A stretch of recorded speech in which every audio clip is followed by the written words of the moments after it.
ಜೋಡೆತ್ತು ಅಂತ ಕೂಡಲೇ ನೆನಪಾಗೋದು ಚಾಲೆಂಜಿಂಗ್ ಸ್ಟಾರ್ ದರ್ಶನ್ ಹಾಗೂ ರಾಕಿಂಗ್ ಸ್ಟಾರ್ ಯಶ್.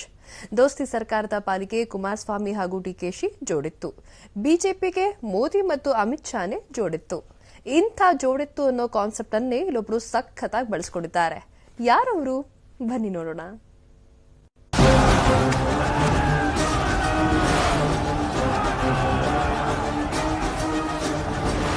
ಜೋಡೆತ್ತು ಅಂದ್ಕೂಡ್ಲೆ ನೆನಪಾಗೋದು ಸಕ್ಕರೆ ನಾಡು ಮಂಡ್ಯ ಲೋಕಸಭಾ ಚುನಾವಣೆ. ದರ್ಶನ್ ಯಶ್ ಜೋಡಿ ಲೋಕಸಮರದಲ್ಲಿ ಸುಮಲತಾ ಪರ ಜೋಡೆತ್ತುಗಳಂತೆ ಅಬ್ಬರಿಸಿ ಭರ್ಜರಿ ಮತಬೇಟೆ ನಡೆಸಿದ್ರು. ಹೀಗೆ ಚುನಾವಣೆ ಟೈಮಲ್ಲಿ ಸದ್ದು ಮಾಡಿದ್ದ ಜೋಡೆತ್ತು ಪದವನ್ನೇ ಮಂಡ್ಯದ ಗಣೇಶ ತಯಾರಕರೊಬ್ಬರು ಸಖತ್ತಾಗಿ ಬಳಸಿಕೊಂಡಿದ್ದಾರೆ.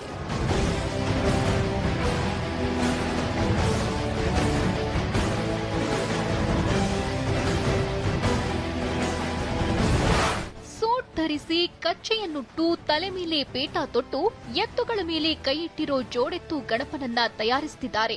ಈ ಬಾರಿಯ ಗಣೇಶ ಚತುರ್ಥಿಗೆ ಮಂಡ್ಯದಲ್ಲಿ ಜೋಡೆತ್ತು ಗಣಪನೇ ಸೆಂಟರ್ ಆಫ್ ಅಟ್ರಾಕ್ಷನ್.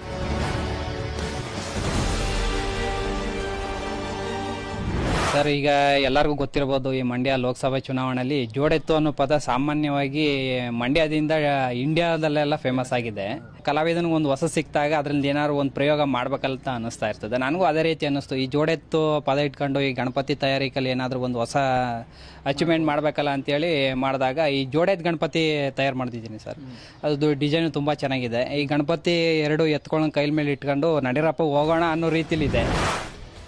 ಮಂಡ್ಯ ಜಿಲ್ಲೆ ಮಳವಳ್ಳಿ ತಾಲೂಕಿನ ಚಿಕ್ಕಮಲಗೂರಿನ ಸಂಜುಕುಮಾರ್ ಅನ್ನೋರು ಈ ಜೋಡೆತ್ತು ಗಣಪನನ್ನ ತಯಾರಿಸುತ್ತಿದ್ದಾರೆ. ಈ ಗಣಪ ಸಂಪೂರ್ಣ ಪರಿಸರ ಸ್ನೇಹಿಯಾಗಿದ್ದು ಸಾಕಷ್ಟು ಬೇಡಿಕೆ ಕೂಡ ಬರ್ತಿದ್ಯಂತೆ. ಯಶ್ ದರ್ಶನ್ ಅಂತ ಜೊತೆ ಹೇಳಿದ್ರು.